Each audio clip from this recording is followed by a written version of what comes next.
नमस्कार दोस्तों, Excel academy पर आप सभी का स्वागत है। अभी गोल्ड को लेकर साथियों एक इम्पॉर्टेंट डेवलपमेंट हुई है। तो आज के इस डिस्कशन में हम जानेंगे कि ये इम्पॉर्टेंट डेवलपमेंट क्या हुई है। तो अभी हाल ही में केंद्रीय उपभोक्ता मामले, खाद्य और सार्वजनिक वितरण मंत्रालय ने शुक्रवार को कहा है कि 1 अप्रैल से हॉलमार्क विशिष्ट पहचान अर्थात HUID नंबर के बिना सोने के आभूषणों की बिक्री की अनुमति नहीं दी जाएगी। उपभोक्ता मामलों की जो एडिशनल सेक्रेटरी हैं निधि खरे जी, उन्होंने ये कहा है कि उपभोक्ता हित में यह निर्णय लिया गया है कि 31 मार्च 2023 के बाद HUID के बिना हॉलमार्क वाले सोने के आभूषणों और सोने की कलाकृतियों की बिक्री की अनुमति नहीं दी जाएगी। तो ऐसे में आइए समझते हैं कि HUID क्या है और यह सोने के आभूषणों और सोने की कलाकृतियों के लिए क्यों महत्वपूर्ण है, और सरकार ने ये क्यों कहा है कि यह नियम उपभोक्ता के हित में है। तो सबसे पहले आइए जानते हैं साथियों कि सोने के आभूषणों पर HUID नंबर क्या होता है। अगर हम कंज्यूमर मिनिस्ट्री की वेबसाइट पर जाएं तो उसमें ये बताया गया है कि HUID नंबर 6 अंकों का एक अल्फा न्यूमेरिक कोड है, यानी कि इसमें नंबर्स भी रहेंगे और उसके बाद आपके अल्फ़ाबेट भी रहेंगे, जैसे AB 1 2 3 इस टाइप से करके आपको 6 डिजिट का एक कोड दे दिया जाएगा, और जो कि हर एक ज्वेलरी पर लगा होता है। इससे उस गहने की एक अलग पहचान बनती है।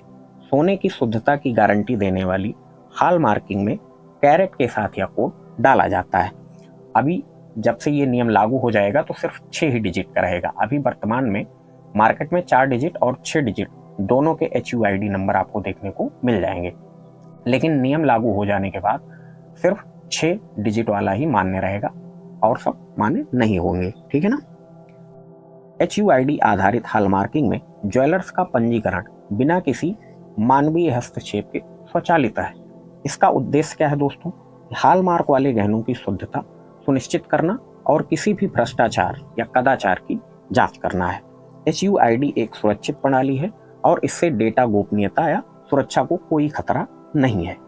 HUID आधारित हॉलमार्किंग हर किसी के लिए फायदेमंद है। यह पारदर्शिता लाता है, उपभोक्ताओं के अधिकार को सुनिश्चित करता है और इंस्पेक्टर राज की संभावना को भी कम करता है। इंस्पेक्टर राज से अभिप्राय यह है कि किसी भी फैक्ट्री या औद्योगिक कारखानों का नियमन बहुत सख्ती से करना, वही कहलाता है इंस्पेक्टर राज, ठीक है। इसे लाइसेंस परमिट राज भी कई बार कहा जाता था। कुछ साल पहले अगर आपको याद हो या अभी भी दीपावली में पटाखे वगैरह चलाने के लिए या फिर जो है बेचने के लिए आपको परमिट लेनी पड़ती है जिलाधिकारी महोदय से। तो ये एक प्रकार का परमिट राज जैसे है वैसे ही आपका इंस्पेक्टर राज भी है, ठीक है। अब आइए जानते हैं कि सोने के गहनों की हॉल मार्किंग क्यों आवश्यक है। तो हमने आपको पहले ही बताया कि हॉल मार्किंग के समय आभूषण पर HUID की मोहर लगी होती है, लेकिन हॉल मार्किंग क्या है इसको हम लोग समझने का प्रयास करते हैं। हॉल मार्क बेसिकली सोने के आभूषणों का एक निशान होता है जो भारतीय मानक ब्यूरो BIS, ठीक है, द्वारा मान्यता प्राप्त संस्था द्वारा इसकी शुद्धता और खरापन सुनिश्चित करने के लिए लगाया जाता है। इसलिए जब भी आप सोने के गहने खरीदें तो हॉलमार्क जरूर चेक कर लें ताकि आप ठगी का शिकार ना हो, ठगी से बच सकें। अब ऐसे में प्रश्न ये भी उठता है कि हॉलमार्क की जांच कैसे करें। तो BIS हॉलमार्क में 3 प्रतीक होते हैं। एक तो होता है आपका BIS लोगो, फिर आभूषण की शुद्धता और खरापन को इंगित करने वाला एक प्रतीक होता है, और फिर होता है आपका HUID। कोई भी सोने का गहना 100% सोने से नहीं बनता है, क्योंकि ये जो सोना है ये अपने आप में बहुत नर्म धातु होती है। इसे अन्य धातुओं के साथ मिलाकर इसे गहने की वस्तुओं में आकार देना पड़ता है, ठीक है, एलॉयज बेसिकली जिसको आप कहते हैं। अब यहाँ पर मैं आपसे एक प्रश्न पूछूंगा कि फादर ऑफ एलॉयज स्टील किसे कहा जाता है? आपको कमेंट बॉक्स में इसका आंसर करना है। आभूषण जितना शुद्ध होगा, यानी कि किसी आभूषण में जितना अधिक सोना होगा वह उतना ही महंगा होगा, ठीक है। जितना शुद्ध रहेगा उतना वो एक्सपेंसिव रहेगा, उतना ही कॉस्टली रहेगा। अब अगर सरकारी वेबसाइट पर हम जाएं तो उसके अनुसार हॉलमार्क वाले गहनों की 3 श्रेणियां हैं। एक तो होती है 22 के 916, जिसका मतलब ये है कि ये 22 कैरेट सोना है, ये सबसे अधिक शुद्ध माना जाता है, और इसका मतलब ये हुआ कि इसमें 91.6% सोना है। दूसरा है आपका 18 के 750, इसका मतलब ये हुआ कि 18 कैरेट का सोना है और आभूषण के टुकड़े में 75% सोना है। जो पीछे वाले नंबर होते हैं वो आपको परसेंटेज बताते हैं कि कितनी मात्रा में सोना उपलब्ध है। और अगला है आपका 14 के 585। इसका मतलब ये हुआ कि 14 कैरेट सोना है और आभूषण के टुकड़े में 58.5% सोना उपलब्ध है। अब यहाँ पर एक सवाल आपके मन में ये भी आएगा कि हम पुराने गहनों की शुद्धता की जांच कैसे करें।